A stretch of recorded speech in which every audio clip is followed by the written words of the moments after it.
what is the passive and active voice in English, and when is it appropriate to use it? Let's talk about it.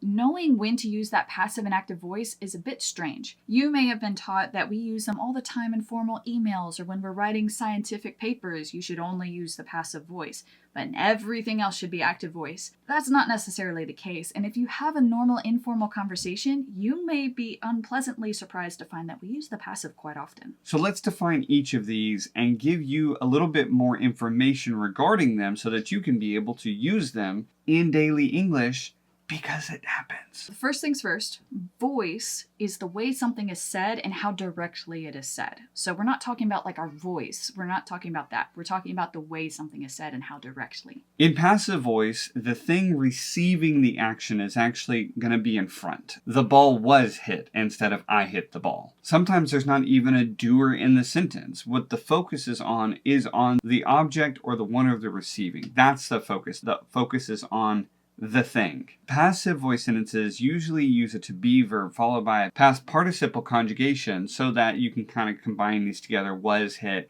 have been investigated, something like that to kind of distinguish it so that we can know better that it's passive voice. So for example, the cake was eaten by the children. Far simpler is the active voice, and this is what we want to use the most in our writing especially, because the subject of the sentence is the doer of the action. You have the subject does this to an object, okay? So you have the doer, verb, and then you have the object. So it's not the object being happened upon, it's what the subject did to the object. It's very direct, straightforward, to the point. There are no questions asked here. The main question that happens with the passive is, who did it then? Like, who did it? If that's important at all, it's like, well, who did what? Maybe we don't know. But with the active voice, there's no room for questioning. You know exactly who did what to what. For example, you have the children eat the cake, or you have the children ate the cake. Like Amber said before, the myth is that you always use the passive voice in scientific papers and when you're trying to be overly polite, when you're purposefully trying to be ambiguous, using business emails, and that's actually not the case. It's not like we choose that context and say, oh, I'm in that context now, I have to use passive voice. That's not how it works. We do, in fact, prefer to use the active voice in most cases because it is clear, it's precise, it's dynamic. We can actually change what's happening a lot easier with the active voice. It makes things shorter. It makes things a lot shorter. If you use a grammar checker like Grammarly, or even if you're just using Microsoft Word, you're going to see it's going to suggest that you change it to the active voice. And it's because more words means more fluff. Yeah. And just thinking about it like from a communications perspective, the goal of communication normally is the transfer of information. And so the active voice is better at transferring information theoretically, then that's the voice we should tend to use. However, there is a lot of times where that's not necessarily the goal. The passive voice has its place, particularly when the doer is unknown, not important, or just so obvious it would be ridiculously repetitive for us to say the name. So we do use it in formal and scientific writing where it would be kind of ridiculous and redundant to say the team discovered this, the researchers found this, we found this. Instead of doing that, because it's the same pattern over and over again, they tend to focus on the thing, because in a research paper, the goal is the result, right? We want to know the findings. We want to know what you did. That's the focus. Not the doers, not who's on the team, not what they're doing or up to, even though that is important in some ways and in some cases. It's not that important in terms of the paper where the results or the findings are the focus. So definitely acknowledge that that's why we do that. That's why we do that in some formal writing, but we don't do it in all formal writing. For example, emails. Typically nowadays, we want to see more action-oriented emails. We don't want all the to whom it may be concerned. We don't want to do that anymore. It's too rigid. It's too many words. We're looking at time being the most important thing in American culture, and that is reflected in the way that we write or we message or we email. So if you are taking an old school email writing course for business writing, do not stick with just the formal passive, rigid, old-style way of doing things. That is not necessarily how we do things all the time. Instead, observe from the context, observe from what other people in your workplace are doing, and follow suit. It's likely going to be more active than passive these days. So the writing rules are actually fairly straightforward. There's a lot of videos on how to use the passive voice and active voices in different sort of writing contexts. The trick with all of this, though, is how do we do this in speaking? It's easy to say, this is the writing schedule. We're just going to do it boom, boom, boom, A, B, C. I know what to do. I'm going to hammer it out. But in speaking, there's a lot more nuance to the passive voice than in writing. For example, I could ask this sentence, hey, when were the eggs gathered last? And if Amber says, last night. That's fine. But she could also say, they were gathered last night. So were gathered in that sentence. They were gathered. It's because he was asking directly about the eggs. He didn't care about who gathered the eggs. He asked specifically about the eggs. So I'm going to answer accordingly. Last night. Or I'm going to say they were gathered last night, meaning the eggs were gathered. Let's switch the context a little bit. Let's say I find some broken eggs in the egg bucket. And I say, who gathered the eggs last night? Then all of a sudden, Amber would probably respond, I did. Or I gathered the eggs. So in that way, my focus very much is on the subject because I found broken eggs and I want to know, in a sense, who's responsible, like what happened. Was there an accident or was it the chickens that had the problem, not the doer of the problem?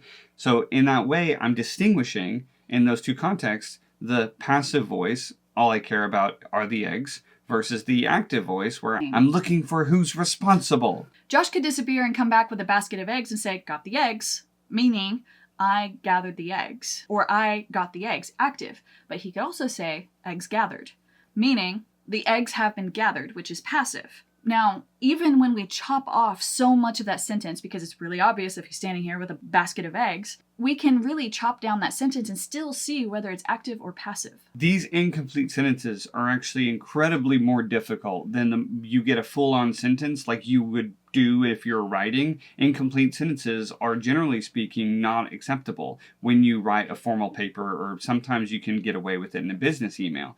But when you have such little information, you have to make that decision. You have to know the differentiation between active and passive voice, even when you don't have all of the information. And that is what's really important about the speaking difference between passive and active voice, because a lot of times you simply just don't have that information. But you can tell from the information given. You can tell from the minor sentence. What's the first word? What's being emphasized? Is it going to be the object or the doer? Previous examples, got the eggs, he started with the verb. He just left off the subject. I got the eggs, right? So got the eggs, he started with the verb because the subject is known. It's assumed. We know the doer, right? But the eggs gathered would be like, well, it's not really important. He could have given it to our son and our son could have gathered the eggs. You don't know. So you'd said eggs gathered. What matters is that the chore was done. So one is seeking like a, hey, thanks. The other is seeking like a, okay, great, I know I don't have to do that later. The key is knowing when we're going to emphasize what's super obvious in the context versus what's just not important to us. And sometimes those kind of blend. Sometimes that's a very blurred line. For example, Josh could walk in and say, hey, bills paid yet? Okay, that would be the passive voice. Have the bills been paid yet? But he could also come in and say, paid the bills yet? Meaning, have you paid the bills yet? Notice where the responsibility is with each of these. The transfer of information is really the question here. Is it a transfer of information on who is the doer or on what is being done? Or the expectation behind that question. So starting with bills, the emphasis on is the task done? Have the bills been paid? But if you're starting with the verb, paid the bills yet, ironically, because we don't have a subject there, I'm actually emphasizing on did you do that? Because if you didn't do it, I need to do it. My expectation was that you would do it. So there's slight nuances, slight differences. We do this without really thinking about it. One of the best ways to practice this is by watching YouTube videos, movies, TV shows, whatever it is, and focus on those really short interchanges. It's probably 10 seconds long where there's just a quick conversation of minor sentences like these, where it's like literally somebody walks in the room and says, hey, paid the bills yet? Like that kind of thing. And look for the body language, look for the nuances, try to identify why did they use the active there instead of the passive, or the passive there instead of the active. Doing so is going to help you identify what that person is meaning and how they came across. Like, are they placing the expectation on that person to have done that already? Or are they doing it as more of a, hey, this is a team effort. has that been done. But that's going to give some background and nuance to the whole scene. It's going to make sense more with the characters and what they're like and what they really convey to us in the way that they communicate. The main thing to remember on this video, guys, is that chopped sentences are very common, and if you are speaking to native speakers, you're going to encounter this a lot. The question between active and passive voice is, where is the subject, and what is the subject doing? Because this also, very importantly, gives a hint as to what the speaker is prioritizing. When I use a passive sentence, when I use an active sentence, it's not just that I am speaking something, but I'm actually revealing some motivation from my own self of what kind of information I'm expecting to receive from you. All right, guys, that was a bit complicated. We know it is. It is not an easy topic to talk about, especially when you're talking about active and passive in speaking and how it goes down in just normal daily conversation.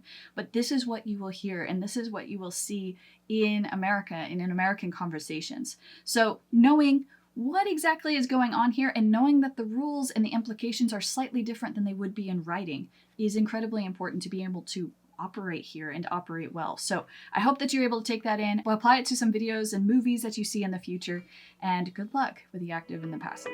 Catch you on the next one. Bye.